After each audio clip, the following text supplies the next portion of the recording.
Vamos abrir as nossas Bíblias em Números, capítulo 13, versículos 25 a 33. Diz assim a palavra de Deus. Ao cabo de 40 dias, voltaram de espiar a terra. Caminharam e vieram a Moisés e a Arão e a toda a congregação dos filhos de Israel no deserto de Parã, a Cádiz.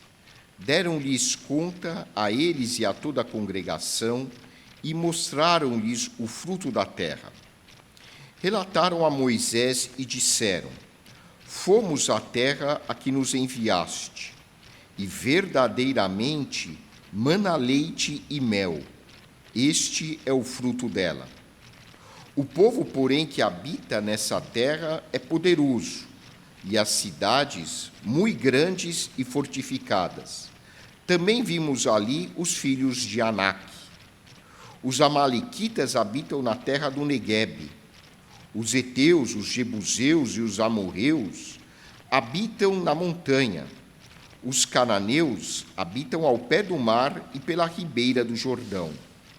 Então Calebe fez calar o povo perante Moisés e disse: Eia, subamos e possuamos a terra, porque certamente prevaleceremos contra ela. Porém, os homens que com ele tinham subido disseram: Não poderemos subir contra aquele povo, porque é mais forte do que nós. E diante dos filhos de Israel infamaram a terra que haviam espiado, dizendo: A terra pelo meio da qual passamos a espiar é terra que devora os seus moradores. E todo o povo que vimos nela são homens de grande estatura. Também vimos ali gigantes, os filhos de Anak são descendentes de gigantes, e éramos aos nossos próprios olhos como gafanhotos, e assim também o éramos aos seus olhos. Oremos. Santo Deus, nosso Pai, nós te agradecemos por esta palavra e pedimos que o teu Santo Espírito fale conosco e transforme as nossas vidas por meio da meditação deste texto. Querido Deus, que possamos a cada dia ser transformados de glória em glória, como diz a tua palavra, na semelhança do Senhor Jesus Cristo. Nós te pedimos agradecidos, em nome do teu Filho amado. Amém. Cora Coralina foi uma escritora goiana e escreveu seu primeiro livro após os 70 anos. Mencionando Cora Coralina, faço aqui uma homenagem a todas as mulheres. Nós tivemos o Dia Internacional da Mulher no dia 8 de março, e este é o culto que temos logo após este dia. Então, por meio da menção a Cora Coralina, fica aqui a nossa homenagem a todas as mulheres. Como a maioria das mulheres nascidas no século XIX, Cora Coralina viveu momentos difíceis. Com sua sabedoria, com sua arte, ela escreveu com maestria sobre a vida. Em seu poema Assim Eu Vejo a Vida, a autora discorre sobre a trajetória de sua existência, com seus percalços, seus lados positivos, seus lados negativos, e, de certa forma, a trajetória de Cora Coralina é a trajetória de todos nós. E, refletindo sobre o que ela escreve, nós nos vemos refletidos na sua poesia também. Para a autora, a vida tem os seus aspectos positivos e negativos. E o importante é nós sabermos lidar com as dificuldades da vida e crescermos com elas.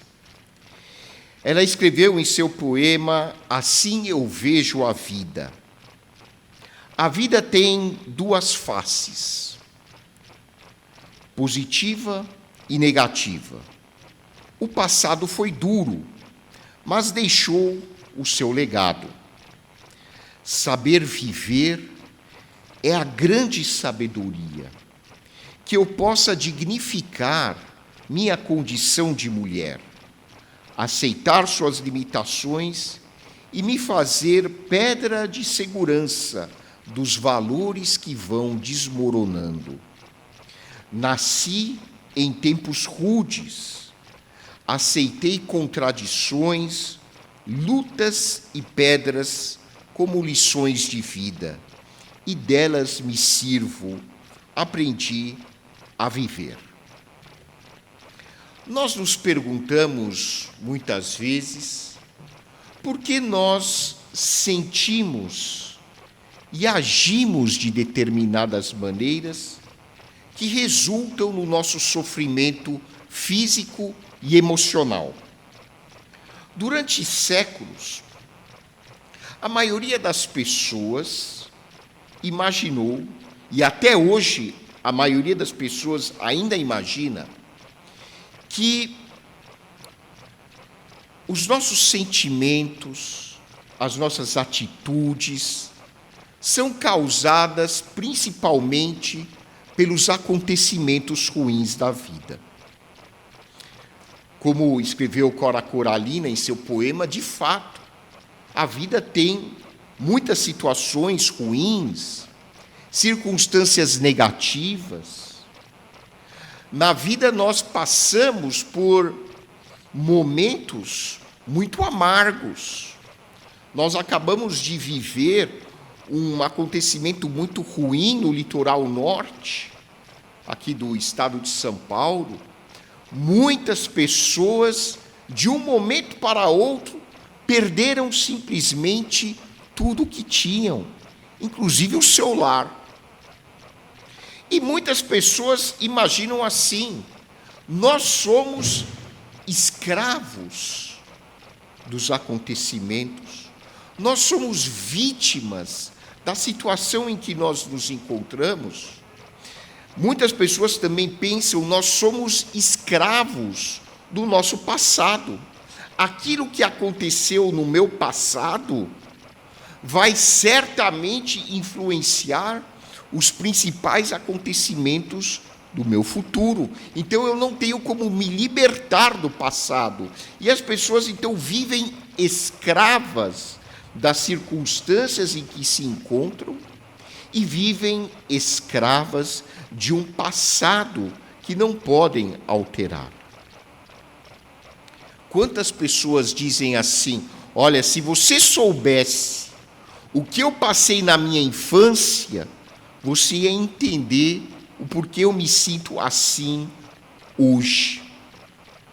Essa mentalidade de que os acontecimentos da vida é que são os responsáveis pelos nossos sentimentos, pelos nossos comportamentos e pelas nossas reações físicas, é uma mentalidade que nos condiciona ao negativismo e à derrota. E certamente a maioria das pessoas, inclusive dentro das igrejas, pensa dessa maneira. Felizmente, na década de 60, a psicologia passou por uma revolução. E essa revolução impactou não apenas o estudo da psicologia, mas impactou também a medicina e impactou as teorias e os pensamentos e práticas no exercício pastoral.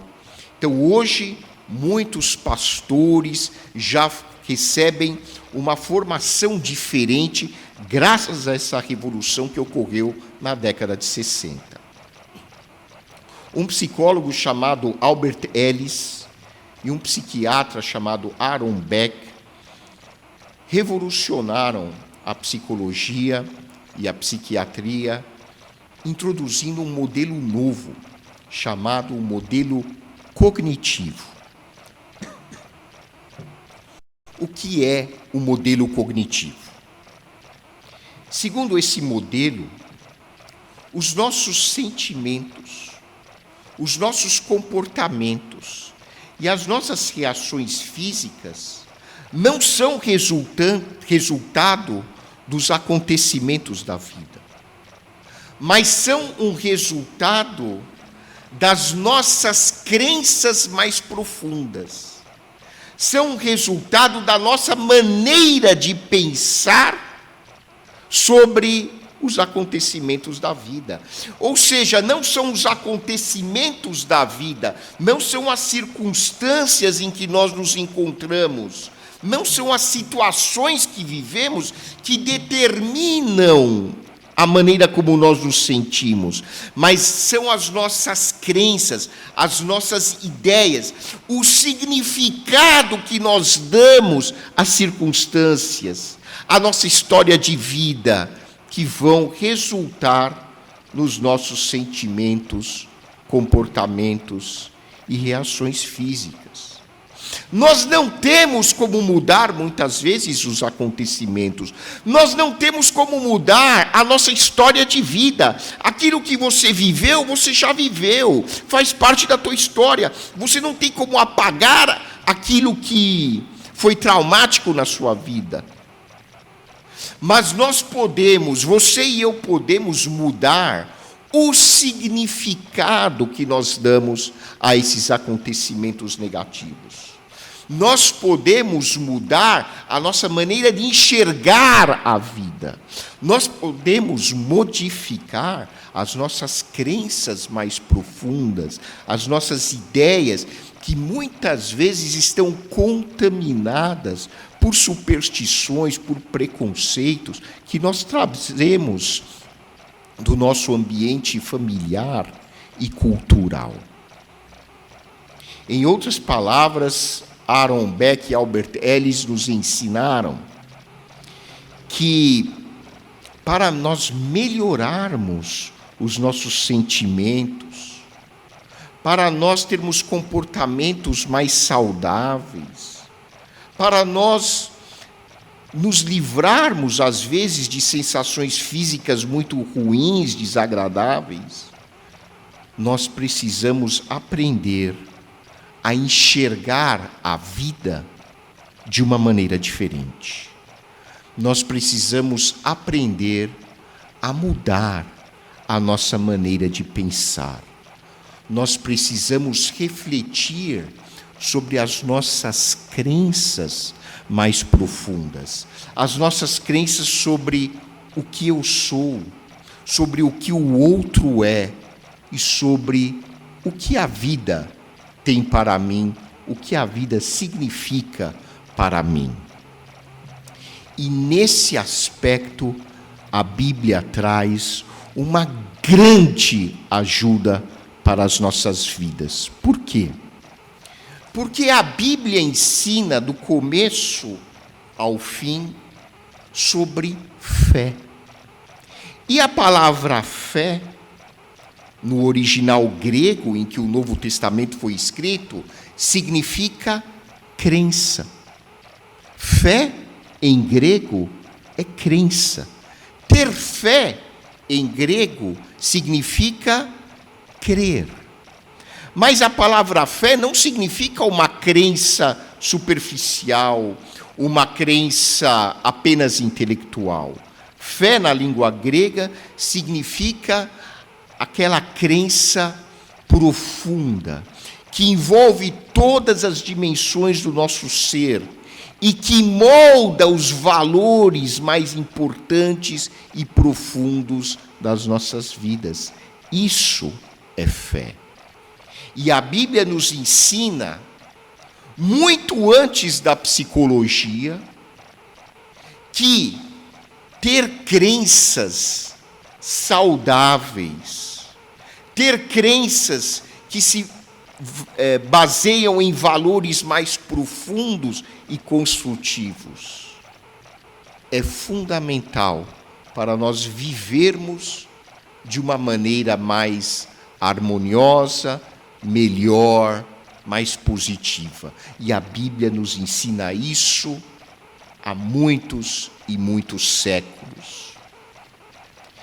Nesse texto que nós lemos no livro de Números, nós aprendemos que a fé tem uma profunda influência sobre as nossas atitudes.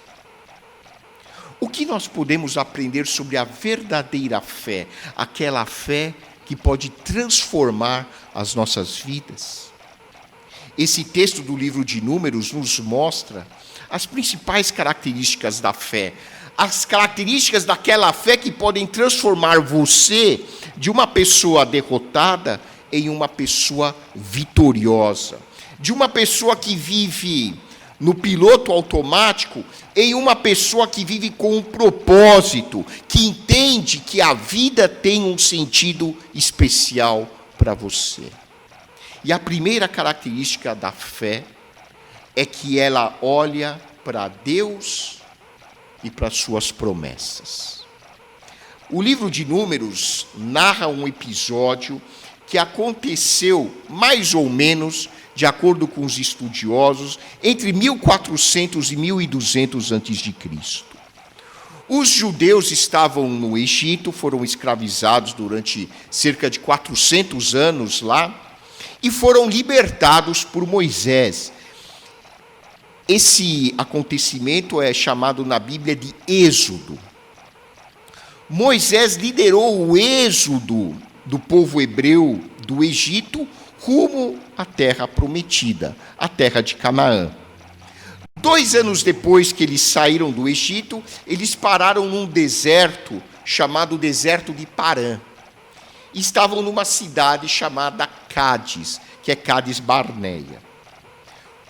2 anos depois que saíram do Egito. Quando chegaram em Cádiz, estavam já na fronteira com a terra prometida. Deus ordena a Moisés: Moisés, mande um espia de cada uma das 12 tribos de Israel para verificar a terra que eu prometi a vocês e espionar essa terra. E que esses 12 espias, ao regressarem, descrevam para vocês o que viram e o que sentiram. Então Moisés escolheu um príncipe de cada uma das 12 tribos de Israel e falou: vocês agora então vão para Canaã, espionem toda a terra e voltem com um relatório e voltem com amostras dos frutos da terra que vocês foram examinar. Depois de 40 dias, os espias voltaram. E qual foi o relatório dos espias?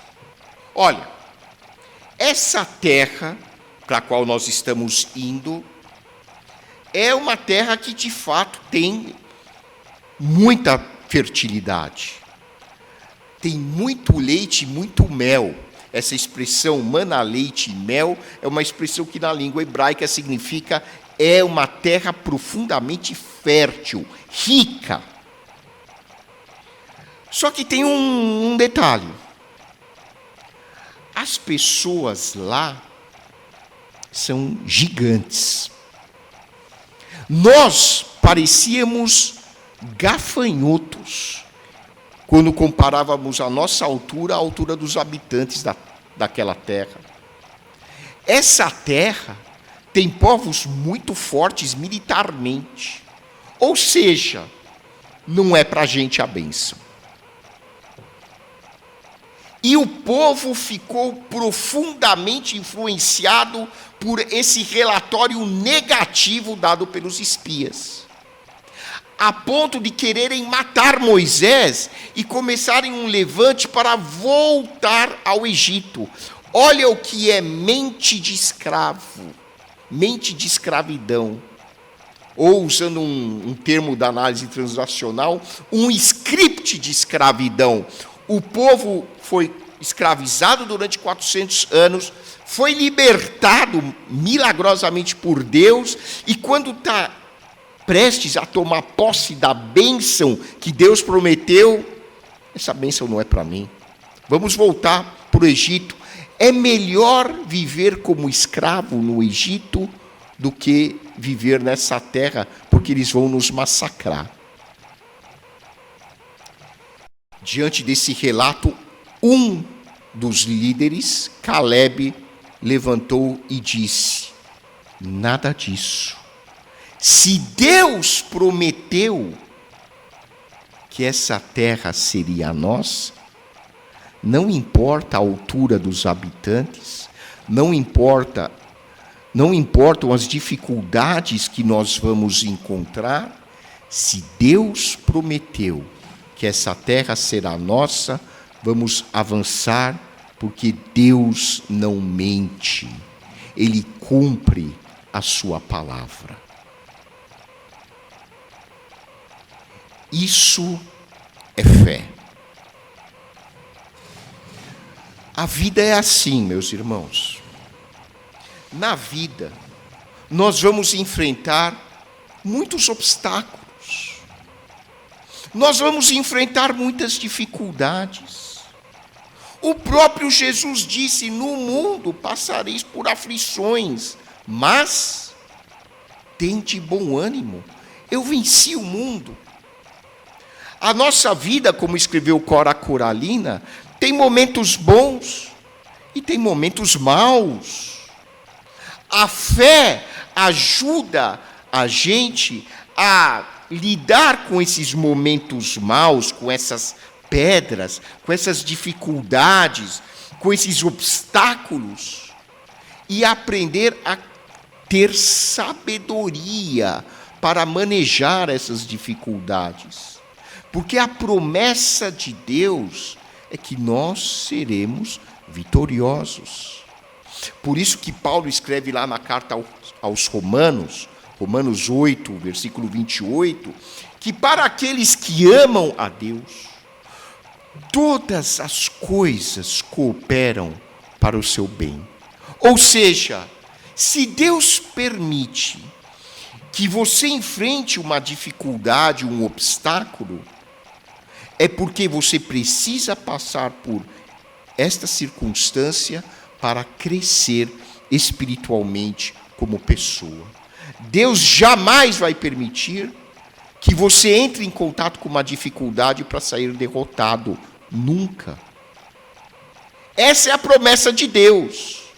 Deus não prometeu que a nossa vida seria um mar de rosas. Deus não prometeu que nós nunca teríamos uma doença.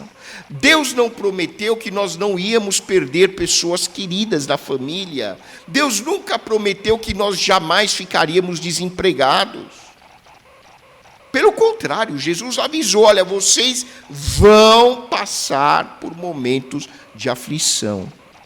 Mas ele continuou a frase: mas tenham bom ânimo, porque eu venci o mundo. O problema do relatório dos espias não foi dizer que aquela terra tinha grandes exércitos. Ter fé não é negar a realidade.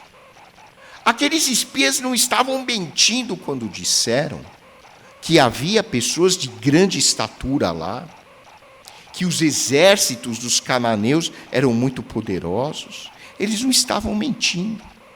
O problema foi a conclusão a que eles chegaram. Então, essa bênção não é para nós, porque nós somos hebreus, estatura pequena ou mediana, e nós não vamos ser páreo para esses cananeus que são o triplo do nosso tamanho e tem um exército muito maior que o nosso. Aí eles erraram, aí eles naufragaram na fé. Por causa disso, eles ficaram mais 38 anos vagando pelo deserto, quando poderiam, depois de 2 anos, já terem entrado na terra prometida. O naufrágio na fé nos leva a andar em círculos, e nós não chegamos a lugar algum quando nós vivemos sem fé. A fé é o grande ingrediente da vitória nas nossas vidas. A fé não nega as circunstâncias. A fé não diz, olha, isso é um probleminha qualquer. Não. A fé diz, apesar do problema ser sério, eu tenho Deus a meu favor. Eu tenho um Salvador que venceu a morte. Eu tenho um amigo que se chama Jesus, que está ao meu lado, me ajudando a ter sabedoria e a vencer qualquer obstáculo que apareça na minha frente. Essa é a grande diferença entre ter fé e não ter fé. Então, quando Albert Ellis, Aaron Beck dizem assim, que nós precisamos rever as nossas crenças, refletir sobre as nossas ideias, para mudar os nossos sentimentos, os nossos comportamentos e as nossas reações físicas, nós podemos acrescentar a isso um ingrediente de espiritualidade, um ingrediente de fé e dizer assim, se as nossas crenças não forem transformadas pela nossa fé, nós seremos pessoas derrotadas.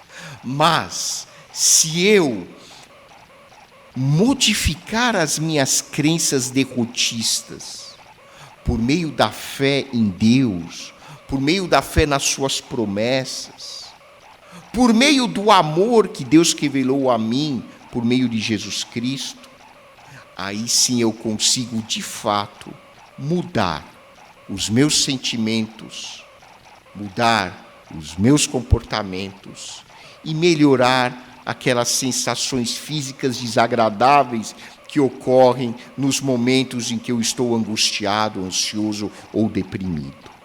Essa é a grande mensagem da palavra de Deus. Em segundo lugar, a fé produz esperança e uma visão positiva da vida. Como você pode saber se você realmente anda pela fé? Existe uma maneira fácil. Escute as palavras que você fala.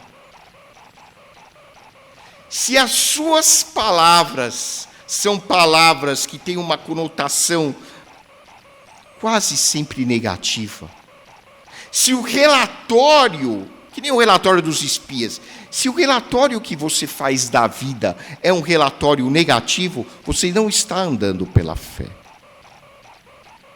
Os espias disseram assim, não vai ter jeito, é melhor voltar para o Egito. E Caleb disse assim, a terra é nossa, vamos avançar e conquistar a terra. Essa é a diferença.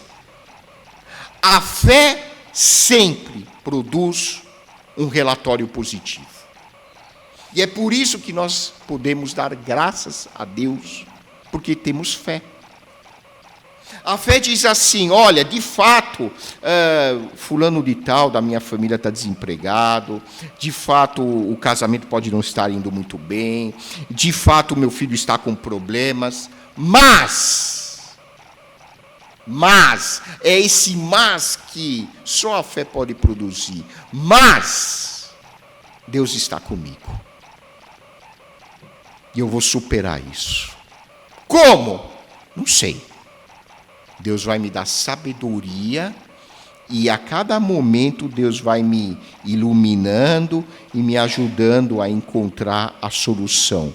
Um passo de cada vez. Um passo de cada vez. Vocês lembram do que Jesus disse? Basta a cada dia o seu mal. Não fica tentando resolver o problema que vai aparecer daqui a 2 meses. Olha, foca no presente. É um passo de cada vez. É assim que Deus trabalha nas nossas vidas. É uma vitória a cada dia. Uma vitória a cada dia. Não pensa que você vai jogar na loteria, vai receber R$1 bilhão e aí, Deus, obrigado, tu me livraste de todos os problemas que eu posso ter daqui para frente. Não funciona assim. Nem é bom que aconteça isso. Porque a nossa visão tem que ser a visão de quem sabe que a nossa vida depende do poder de Deus. Se alguém pergunta para você, como é que está a sua vida? Olha para a tua resposta. Você vai ver se a sua vida está firmada na fé ou se a sua vida está focada nas circunstâncias. Porque se a gente olhar para as circunstâncias só, não estou dizendo que não é para olhar para as circunstâncias estão na nossa frente, não dá para colocar uma venda nos olhos. Mas se a sua visão estiver focada, se você se concentrar nas circunstâncias, você vai afundar. Você vai afundar. Você vai de mal a pior. Quase sempre as circunstâncias são difíceis. Mas se você olhar para as circunstâncias e depois mudar o seu foco para o que está atrás, além das circunstâncias, que é Deus, você vai ser vitorioso. Porque as circunstâncias vão embora. Nenhuma circunstância é permanente, nenhuma. Mas Deus é permanente. A única realidade permanente na vida é Deus, não tem outra. Ele é a fonte de tudo que existe. Deus é a única realidade que não muda nunca. Todos nós mudamos, Deus não. Então, qual é o relatório que a tua boca fala a respeito da sua vida? É um relatório que tem mais palavras negativas ou é um relatório que tem mais palavras positivas? Isso é um exercício de fé, porque a gente tem a tendência sempre de falar de forma negativa.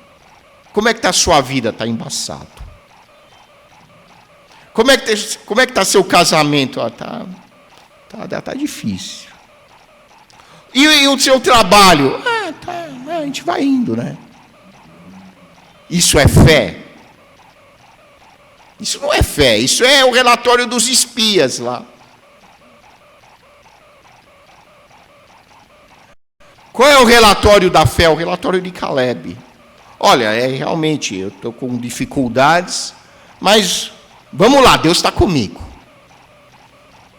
Isso é fé. A fé foca o positivo. Se você foca o negativo na sua vida, você não está andando pela fé.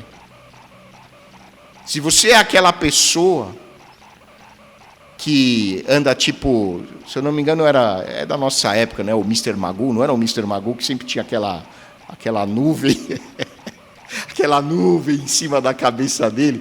Tem gente que vive como se a vida fosse assim. Não, isso não é fé. E, finalmente, a fé conduz à vitória. Sempre. Sempre. Qual foi o resultado da história de Israel? Por causa da incredulidade do povo, eles ficaram circulando no deserto mais 38 anos. Teve que morrer toda aquela geração que tinha um script de vida que eles não queriam mudar. Teve que nascer uma nova geração aberta a Deus. E foi essa geração que entrou na terra prometida. Espero que a gente não precise ficar andando em círculos. A gente pode aprender a desenvolver a fé. E a fé vai sempre nos levar à vitória. Por quê? Porque Cristo, não é que Cristo um dia vai vencer o mal. Cristo já derrotou o mal. O mal está vivendo apenas os seus momentos moribundos até terminar. Se a gente olha para a imprensa, porque a gente escuta no rádio, na televisão, dá a impressão de que a gente está sempre no caos. De fato, o mundo tem os seus momentos caóticos, mas o mal, é difícil as pessoas acreditarem nisso. O mal já foi derrotado. Quando? 2000 anos atrás. Quando Cristo morreu na cruz, o mal foi derrotado. Esse momento final que nós estamos vivenciando é um momento que nós precisamos passar por ele. Mas lembrem-se, a vitória já foi conquistada. Vamos olhar para Cristo. Vamos olhar para Deus. Vamos olhar para as promessas de Deus.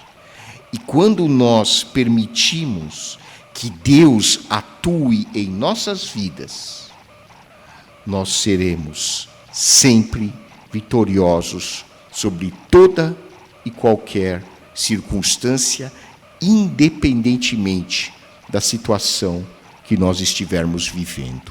Que Deus seja louvado.